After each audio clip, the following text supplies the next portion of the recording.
একটা দারুণ ব্রেকফাস্ট খাবো। এটা হলো ওটস, এটা চিয়া সিডস, ফ্ল্যাক্স সিড, কাজু, কিশমিশ, মধু। এরপরে আছে হচ্ছে কলা, সিঙ্গাপুরি কলা।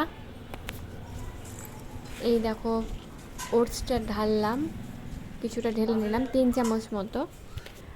এরপরে ঢালবো হচ্ছে ওই চিয়া সিড, ফ্ল্যাক্স সিডগুলো। এরপরে ঢেলে নেবো হচ্ছে কিছু কাজু, কিশমিশ, আর কিছুটা সামান্য পরিমাণ মধু।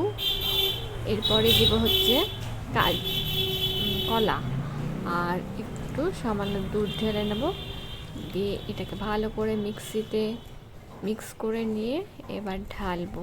দারুণ লাগছে কিন্তু দেখতে, একদম ঢেলেছি আস্তে আস্তে। এবার খেয়ে নেব।